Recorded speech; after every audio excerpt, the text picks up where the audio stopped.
ሰላም ጤና ይስጥልኝ የተወደዳችሁ የቃሉ ቤተሰቦች ይህ ቀን የታንክስጊቪንግ ቀን ነው። በኖርዝ አሜሪካ ላላችሁ ይህንን በዓል ለምታከብሩ ወገኖች በሙሉ ሃፒ ታንክስጊቪንግ ልላችሁ እወዳለሁ።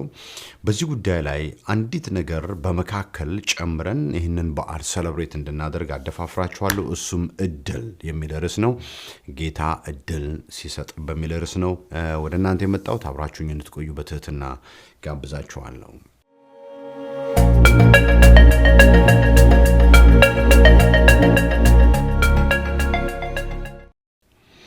ብዙዎቻችን ከዘመድ አዝማድ ከቤተሰቦች ጋር ሆነን ክብ ሰርተን በጣም የሚጣፍጥ እጅ የሚያስቆረጥም ምግብ ለመብላት ተሰብስበን እጅ ለእጅ ተያይዘን ከመጸለያችን በፊት አንድ የምናደርገው ነገር አለ። በጣም ኢንቲሜት የሆነ የፋሚሊ ጊዜ ነው። በዙሪያው በጠረጴዛ ዙሪያ ሰዎችን ለምንድን ነው ጌታን የምታመሰግነው ወይም ደግሞ why are you thankful ብለን ሰዎችን እንጠይቃለን። ሁሉም የሚናገረው ነገር አለው። እግዚአብሔር በዚህ ጉዳይ ላይ ስለረዳኝ፣ በዚህ ዓመት እግዚአብሔር ይህንን ስላደረገልኝ፣ እንደዚህ ስለሰጠኝ፣ ይህን ስለጨመረ፣ ይህን ስላስወገደ እያልን የምናስቀምጣቸው ለምስጋናችን ምክንያት የሚሆኑ ነገሮችን አሉ።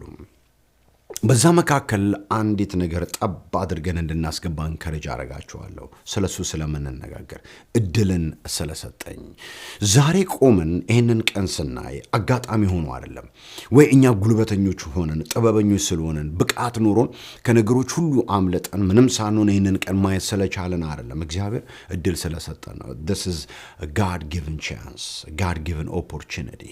እግዚአብሔር በመለኮት በጥበብ በፍቅር በምህረት በርህራሄው በደግነቱና በቸርነቱ ይሁንላት ይህንን ቀን ተይ ሌላ እድል ነው ብሎ እድልን ስለሰጠን ብቻ ነው ዛሬን ማየት የቻልነው። ነገር ግን እግዚአብሔር እድልን ሲሰጠን እንድናስተውል ያስፈልጋል። የእግዚአብሔር ዓላማ በእኛ እንዲፈጸም፣ ሐሳቡ ፈቃዱ በእኛ ፍጻሜ እንዲያገኝ፣ አንድ እኛ እንድንሰራው እግዚአብሔር የሚፈልገውን ያንን ዘላለማዊና መለኮታዊ ፐርፐሱን እንድናገለግልለት ስለሚፈልግ ነው። እግዚአብሔር እድልን የሰጠን ኖረን ጊዜ አቃጥለን እንዲሁ እንድናልፍ ስላሰበ አይደለም። በጣም እድል ተሰጥቷቸው እድላቸውን ያቃጠሉ ሰዎች አሉ። እድል ተሰጥቷቸው ደግሞ እድላቸውን በደንብ በአግባቡ የተጠቀሙበትና እግዚአብሔርን ያከበሩ ሰዎች በመጽሐፍ ቅዱሳችን ውስጥ አሉ። ቃየል እድሉን ካቃጠሉ ሰዎች መካከል አንዱ ነው። ዘፍጥረት ምዕራፍ 4 ላይ ሄዳችሁ ስትመለከቱ ሔዋን ልጆችን ትወልዳለች፣ ቃየልንና አቤልን። ሁለቱም ያድጉና አንድ ቀን መስዋዕትን ይዘው ወደ እግዚአብሔር ይመጣሉ። ከብዙ ቀንም በኋላ ቃየን ከምድር ፍሬ ለእግዚአብሔር መስዋዕትን አቀረበ፣ አቤልም ደግሞ ከበጎቹ በኩራት እና ከስቡ አቀረበ። እግዚአብሔርም ወደ አቤልና ወደ መስዋዕቱ ተመለከተ፣ ወደ ቃየንና ወደ መስዋዕቱ ግን አልተመለከተም። ቃየል እጅግ ተናደደ፣ ተቆጣም፣ ፊቱም ጠቆረ። እግዚአብሔርም ቃየልን አለው፣ ለምን ተናደድክ? ለምንስ ፊትህ ጠቆረ? መልካም ብታደርግ ፊትህ የሚበራ አይደለምን? መልካም ባታደርግ ግን ኃጢአት በደጅ ታደባለች፣ ፈቃዷም ወደ አንተ ነው፣ አንተ ግን በእርሷ ንገስባት ብሎ ሲነግረው ትመለከታላችሁ። በዋለ ቃየል ተናደደ። ለምን? እግዚአብሔር ወደ እሱና ወደ መስዋዕቱ አልተመለከተም። ወደ አቤልና ወደ መስዋዕቱ ግን ሲመለከት ትመለከታላችሁ። ለምንድን ነው ወደ ቃየልና ወደ መስዋዕቱ እግዚአብሔር ያልተመለከተው ሲባል እግዚአብሔር ልቡን ስላየው ነው። አቤልን ሲያየው በልቡ እምነት አለ። የዕብራውያን ጸሐፊ ሲናገር አቤልም ይላል በእምነት መስዋዕትን አቀረበ ብሎ ይናገራል። የእምነት መስዋዕት ነው የአቤል መስዋዕት። ቃየልን ግን ሲያየው በልቡ መልካም ነገር እግዚአብሔር ይሄ መልካም አይደለም ያለውን ነገር ስላየበት ወደ መስዋዕቱ ሊመለከት አልቻለም። በሙሴ ሕግማ እህልም መስዋዕት ሆኖ ሲቀርብ እና እግዚአብሔር ሲቀበለው ወይም ደግሞ እግዚአብሔርም ራሱ እህልን እንደ መስዋዕት አድርገው እንዲያቀርቡ ለሕዝቡ ሲናገር ትመለከታላችሁ። እንስሳ ማቅረቡ ወይም የመሬትን ፍሬ ማቅረቡ አልነበረም ችግሩ። ነገር ግን የእምነትና መልካም ያልሆነ ነገር በልብ ውስጥ የመቀመጥ ጉዳዩ ነበር ችግሩን እየፈጠረው። ያም ሆነ ይህ እግዚአብሔር ለቃየል የተናገረው ነገር በጣም የሚገርም ነው። እድል ነው የሰጠው። በጣም የሚገርም አይነት እድል ነው የሰጠው። ለምን ፊትህ ጠቆረ አለው። ስለዚህ ፊትህ ብርሃንን እንዲያይ ቃየል የምመክርህ ነገር መልካሙን አድርግ ብሎ ሲመክረው ታያላችሁ። መልካም ብታደርግ ፊትህ የሚበራ አይደለምን ብሎ እግዚአብሔር ቃየልን ቻሌንጅ ሲያደርገው ታያላችሁ። መልካም ባታደርግ ግን አንድ የሚገጥምህ ነገር አለ። ኃጢአት በደጅ ኦልሬዲ እያደባች ነው። ልብ ላይ የተንዣበበ አንድ ጥቁር ነገር አለ። መልካምን በማድረግ ብቻ ነው ይህንን ጥቁር ነገር ይህን ጨለማ ከልብ ልታወጣው የምትችለው ሊጠፋልህ የሚችለው። መልካምን ባታደርግ ግን ኃጢአት በደጅ ታደባል። you're about to do something dangerous በጣም ከባድ ነገር ኃይለኛ ኃጢአትን ልትሰራ ደጅ ላይ ጫፍ ላይ ደርሰሃል። ስለዚህ አስብበት ይለዋል። እምቢ ካልክ ግን ይዛህ ገደል ትገባለች። አንተ ግን በሷ ላይ ምን በለባት ንገስባት ብሎ እግዚአብሔር ሲናገር እድልን ሲሰጠው ታያላችሁ። ቃየል ያንን እድል አልተጠቀመበትም።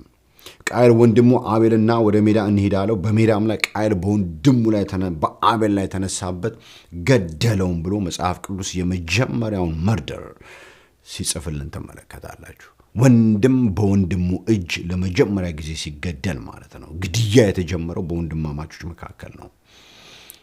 በክፋት ወይም ደግሞ መልካም ባልሆነ ልብ እየተሞላ ወንድም በእምነት እየተሞላውን ወንድሙን ሲገለው ተመለከታላችሁ። እግዚአብሔር ግን እድል ሰጥቶታል። ቃየል እድል አልሰጠኝም ሊል አይችልም። ነግሮታል። ኃጢአት በደጅ ታደባለች። እንዴ አስብበት፣ ተጠንቀቅ። ፈቃዷም ወደ አንተ ነው። ትፈልግሃለች። ከታዘዝካት ትገድልሃለች፣ ይዛህ ትጠፋለች። ስለዚህ አንተ በሷ ላይ ንገስባት እያለ እግዚአብሔር ሲመክረው እድልን ሲሰጠው ተመለከታላችሁ። ቃየል ግን ያ እግዚአብሔር የሰጠውን እድል አልተጠቀመበትም። ወንድሙን ሲገድል ታያላችሁ። ሌላ እንደዚህ በጣም አስገራሚ እድል የተሰጠው ሰው ቢኖር ኢዮርብዓም ነው። የሰሎሞን መንግስት ሊፈርስ ነው። ሰሎሞን እግዚአብሔርን አሳዘነ። እግዚአብሔርም ተቆጣ። በቃ መንግስቱ ለሁለት ይከፈላል አለ። ነገር ግን ቃል ስለገባውለት በሱ ዘመን አይሆንም፣ በልጁ በሮብዓም ዘመን ይሆናል ብሎ እግዚአብሔር ይናገራል። ሰሎሞን ይሞታል። ሮብዓም ስልጣን ላይ ይወጣል። ሲወጣ ችግር ይፈጠራል። የእስራኤል ልጆች ተሰብስበው አስበን የአባትን ሸክም ከኛ ላይ አቅልልን ሲሉት ሮብዓም ህዝቡን አልሰማም አለ። በዚያን ጊዜ የሰሎሞን ባሪያ ነበረ። ሰሎሞን ራሱ የሚወደውና በስራው ያመሰገነው እንደውም ሽሞትን የሰጠው አንድ ኢዮርብዓም የሚባል ሰው ነበር። ይህ ሰው በሰሎሞን ተናዶ የሰጠኝ ሹመት አነሰኝ ብሎ ንጉሱ ላይ አክርፎ ወደ ግብፅ የኮበለለ ሰውዬ ነበር። ጠንካራ ሰው ነው። በስራው የተመሰገነ ሰው ነው። ብርቱ ሰው ነው። ይህ ሰው ሰሎሞን መሞቱን ሰምቶ ወደ ኢየሩሳሌም የተመለሰ ሰው ነው። በዚህ ጊዜ የእስራኤል ልጆች ወደ ኢዮርብዓም ይመጣሉ። ከዛ በፊት አንድ አኪያ የተባለ ነቢይ ኢዮርብዓምን ተገናኝቶ የተናገረው ነገር በጣም ይደንቃል። የእግዚአብሔርን እድል እግዚአብሔር ምን ያህል ትልቅ እድል ለኢዮርብዓም እንደሰጠው የምታዩበትን ነገር ምዕራፍ 13 አንያ ነገሥት ምዕራፍ 11 ከቁጥር 35 ጀምሮ ባለው ክፍል ውስጥ ያላችሁ አንደኛ ነገሥት ምዕራፍ 11 ከቁጥር 35 ጀምሮ ባለው ክፍል ውስጥ ታያላችሁ። መንግስቱንም ከልጁ እጅ ወስዳለሁ፣ ለአንተም 10 ነገድ እሰጥሃለሁ። ስሜንም ባኖርኩበት በዚች በመረጥኳት ከተማ በኢየሩሳሌም ለባሪያዬ ለዳዊት በፊት ሁል ጊዜ መብራት ይሆንለት ዘንድ ለልጁ አንድ ነገድ በሚልበት ጊዜ የቢንያምንና የይሁዳን ነገድ ጠቅልሎ ነው ለማለት ነው። አንድ ነገድ እሰጠዋለሁ ይላል። ከዛ በኋላ ኢዮርብዓም ሆይ አንተንም ወስደሃለሁ፣ ነፍስህም በወደደችው ሁሉ ላይ ትነግሳለች፣ በእስራኤልም ላይ ንጉሥ ትሆናለህ። ባሪያዬ ዳዊት እንዳደረገ ያዘዝኩን ሁሉ ብትሰማ፣ በመንገዴም ብትሄድ፣ በፊቴም የቀናውን ብታደርግ፣ ሥርዓቴን ትእዛዜን ብትጠብቅ ከአንተ ጋር እሆናለሁ፣ ለዳዊትም እንደሠራሁለት ጽኑ ቤት እሠራልሃለሁ፣ እስራኤልንም ለአንተ እሰጣለሁ ብሎ እግዚአብሔር በጣም የሚገርም አይነት ቃል ኪዳን ለኢዮርብዓም ይሰጠዋል። እንደ ዳዊት ያለ ቤት እሠራልሃለሁ የተባለ ማን ነው? የሚገርም እኮ ነው። እስራኤልን በእጅ እሰጣለሁ፣ ነፍስም በወደደችው ሁሉ ላይ ተነግሳለች። አንተ ግን በመንገዴ ሄድ፣ ትእዛዜን ጠብቅ፣ ሥርዓቴን ጠብቅ፣ አባት ዳዊት በሄደበት መንገድ ሂድ ብሎ እግዚአብሔር ሲያደፋፍረውና በፊቱ ያስቀመጠለትን በረከት ሲያሳየው ትመለከታላችሁ። እድል ነው የሰጠው እግዚአብሔር። በጣም ሰፊ እድል ነበር የሰጠው። ኢዮርብዓም ትልቅ ንጉሥ የመሆን እድል ነበር። ታሪኩ የተለየ ንጉሥ የመሆን እድል ነበረው። እግዚአብሔር የሚያከበረው ለዘመናት ሁሉ ትውልድ እግዚአብሔር እንዴት አድርጎ እንዳከበረው እስራኤልንም እንዴት አድርጎ እንደመራ የሚናገርለት በመልካም የሚወራለት ንጉሥ መሆን ይችል ነበር። የእግዚአብሔር ሐሳብ የሚፈጸምበት እግዚአብሔርን ያከበረ ንጉሥ መሆን ይችል ነበር። ከእግዚአብሔርም ዘንድ ታላቅን ነገር የተቀበለ እስከ ዛሬ ድረስ በተለየ መንገድ የሚሰበክ የሚነገርለት ንጉሥ መሆን ይችል ነበረ። ያልሆነም አንድ ምዕራፍ 12 ላይ ስትሄዱ አንደኛ ነገሥት ምዕራፍ 12 ከቁጥር 25 ጀምራችሁ ስታነቡ ኢዮርብዓም ሌላ ነገር ውስጥ ነው የገባው። ኢዮርብዓም በተራራማው በኤፍሬም ሀገር ሴኬምን ሠራ፣ በዚያም ተቀመጠ። ደግሞም ከዚያ ወጥቶ ጵኒኤልን ሠራ። ኢዮርብዓምን በልቡ አሁን መንግሥቱ ወደ ዳዊት ቤት ይመለሳል፣ ይህም ሕዝብ በእግዚአብሔር ቤት መሥዋዕትን ያቀርብ ዘንድ ወደ ኢየሩሳሌም ቢወጣ የዚህ ሕዝብ ልብ ወደ ጌታቸው ወደ ንጉሡ ወደ ይሁዳ ንጉሥ ወደ ሮብዓም ይመለሳል፣ እኔንም ይገድሉኛል አለ ይላል። ፈጽሞ እግዚአብሔር አላለውም እንደዚህ። እድልን እንዳትጠቀሙ ከሚያደርጋችሁ ነገር አንዱ የመጀመሪያው ቅድም በቃየል ልብ ውስጥ የነበረው መልካም ያልሆነ ነገር ሲኖር በልባችን ውስጥ እግዚአብሔር የሰጠንን እድል ያበላሻል። መልካም ያልሆነ ነገር በአንተ ልብ ውስጥ አይቻለሁ። መልካምን ብታደርግ ፊት ይበራል እንዳለው። ሁለተኛ ደግሞ ኢዮርብዓም ስትመለከቱት ፈራ ይላል። ይገድሉኛል ብሎ አሰበ ይላል። እግዚአብሔር አላለውም ነፍስ በወደደችው ላይ ትነግሳለች፣ እስራኤልን በእጅ እሰጣለሁ፣ እንደ ዳዊት ያለ ቤት እሰራልሃለሁ፣ ከአንተም ጋር እሆናለሁ ብሎ ነው እግዚአብሔር የተናገረው። ኢዮርብዓም ግን ምን አለ? ይገድሉኛል ብሎ የሌለ ያልተጻፈ ያልተነገረ ነገር ይዞ ፈራ፣ ፍርሃት ውስጥ ገባ። ከዛ በኋላ ምን አደረገ ይላል? 2 ጥጆችን አደረገ፣ በሰሜንና በደቡብ የእስራኤል ክፍል አቆመና እስራኤል ሆይ ከግብፅ ያወጣ አማልክቶች እነዚህ ናቸው፣ እነሱን አምልክ፣ ወደ ኢየሩሳሌም መሄድ የለብህም ብሎ አዲስን ሃይማኖት ፈጥሮ የስህተት ሃይማኖት ፈጥሮ እስራኤልን ገደል የከተተ ደፋር አመፀኛ ሰው ሆኖ ተገለጠ። እግዚአብሔር የነገረውን ነገር ሪጀክት አደረገ። የተሰጠውን እድል አቃጠለ፣ አጠፋው፣ ጠፋበት። በእስራኤል ታሪክ የኃጢአት መለኪያ የሆነ ስም ያለው ንጉሥ ቢኖር ኢዮርብዓም ነው። በአባቱ በናባጥ ልጅ በኢዮርብዓም መንገድ ሄደ እየተባለ መዓት ነገሥታቶች ተጽፎባቸዋል። ወገኖች ወይ ፍርሃት እግዚአብሔር የተናገረውን ነገር ትተን ፍርሃትን ስናመን ፍርሃትን ስንቀበል እግዚአብሔር የሰጠንን እድል አቃጥለን እንድናጠፋ ምክንያት ይሆነናል። እግዚአብሔር እድልን ይሰጣል። ዛሬ መቆማችን ዛሬን ማየታችን እዚህ ጠረጴዛ ላይ ተቀምጠን ጌታ ያደረገልንን ነገር እየተናገረን ለማመስገን እየበቃ ነው እግዚአብሔር እድልን ስለሰጠን ነው። ነገር ግን ያ እድል ተሰጥቶናል ብለን እዛ ጋር እንድናቆም አይደለም ያስፈልገው። ራሳችንን ቼክ እናድርግ።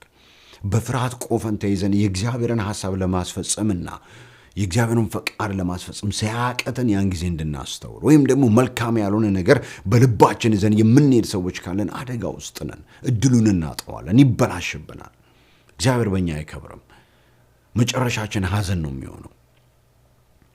ለቃየል የሆነው ያ ነው፣ ለኢዮርብዓም የሆነው ያ ነው። የመጨረሻው እድሉን ያበላሸ ሰው በጣም የሚገርማችሁ ነገር ይሁዳ ነው። ይሁዳ ልክ እንደ ሌሎቹ ሐዋርያቶች እድል ተሰጥቶት በኢየሱስ ክርስቶስ ስም ድንቅና ታምር ያደረገ ወንጌል የሰበከ እንደውም የክርስቶስ ኢየሱስ ማህበር ገንዘብ ያዥ ሆኖ ሹመት የተሰጠው ጌታ የወደደው ሰው ነው። እግሩን አጥቦታል።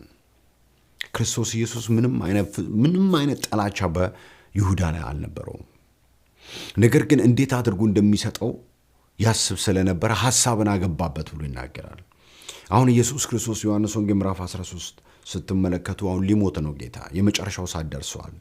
ታሪክ ሊዘጋ ሊቀየር ነው። ደቀ መዛሙርቱን ይዞ በጣም ቅርበት ባለው መንገድ ፕራይቬት የሆነ ሴሽን እያሳለፈ ነው ከነሱ ጋር።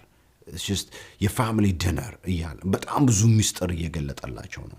የቤተ ክርስቲያን መልክ፣ ቤተ ክርስቲያን ምን መምሰል እንዳለባት መልኳን እየፈጠረላቸው ነው።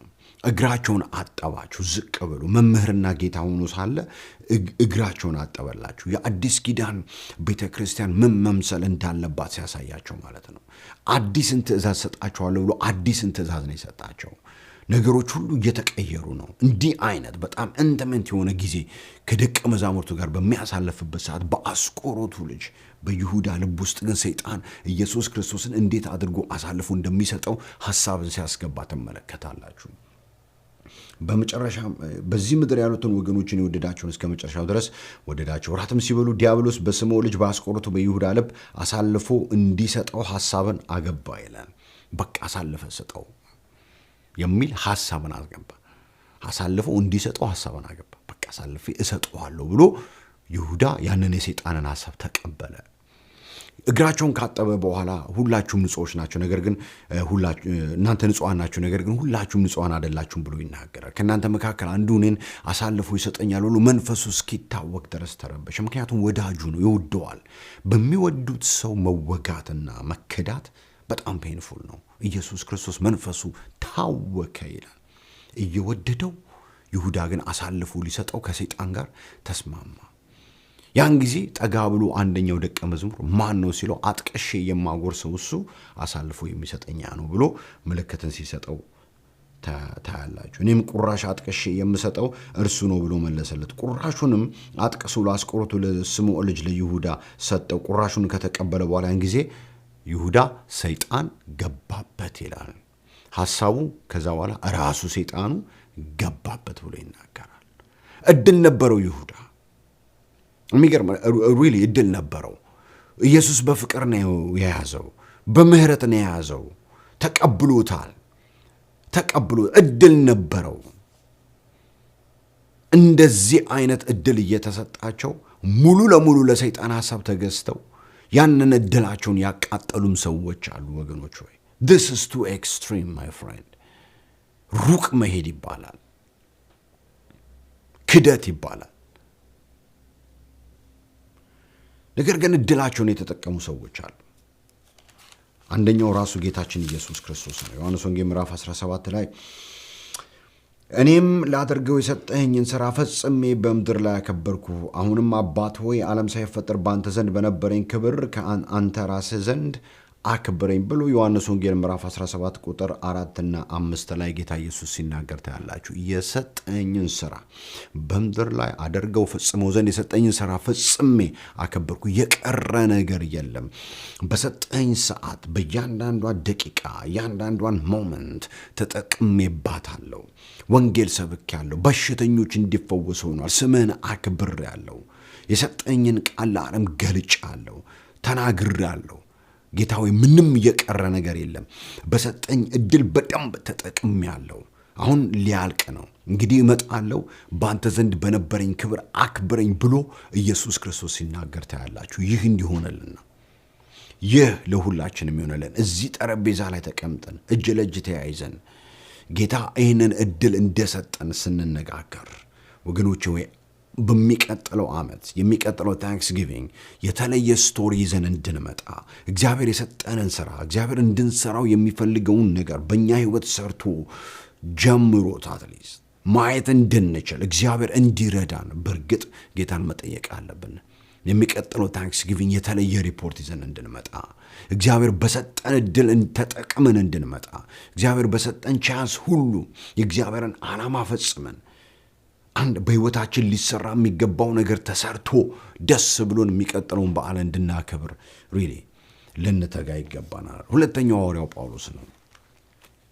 ሐዋርያው ጳውሎስ ቀረ የሚለው ነገር የለም። ጉልበቱን፣ ዕውቀቱን፣ ማንነቱን፣ እንቅልፉን በቃ ምንም የቀረ ነገር የለም።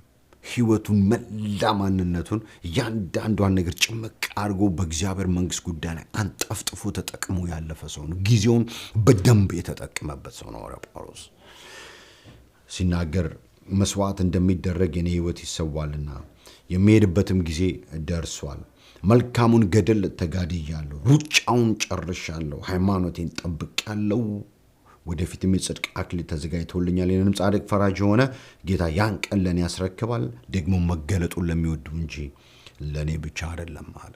ምንም ማብራሪያ አያስፈልገውም። he used እግዚአብሔር የሰጠውን እድል and opportunity ሙሉ በሙሉ የተጠቀመ ሰው ነው። ጨርሻለሁ አለ። ሩጫዬን ጨርሻለሁ፣ መልካሙን ገድል ተጋድያለሁ፣ ሩጫውን ጨርሻለሁ፣ ሃይማኖቴን ጠብቄያለሁ፣ የቀረ ነገር የለም፣ በሰጠኝ እድል ተጠቅሜያለሁ። እግዚአብሔር ያንን ማለት እንድንችል ይርዳን። ምን ታስባላችሁ? በሚቀጥለው ዓመት እዚህ ጠረጴዛ ላይ ጌታ እድል ሰጥቶን ከተገኘን ሪፖርታችን መሆን የሚገባው ይሄ ነው። እግዚአብሔር በሰጠኝ እድል ተጠቅሜያለሁ፣ እየተጠቀምኩ ነው፣ እየለፋሁ ነው፣ እየሰራሁ ነው፣ ምንም ሪግሬት የማደርገው ነገር የለኝም፣ ሚስ የማደርገው ነገር የለኝም ማለት እንድንችል ጌታ ይርዳን። መልካም ጊዜ ይሆንላችሁ። አብራችሁ የነበርኩት ወንድማችሁ ማሪ ነኝ። ሃፒ ታንክስጊቪንግ እያልኩ ሰናበታችኋለሁ። በሚቀጥለው ጊዜ እስክንገናኝ ጤና ይስጥልኝ።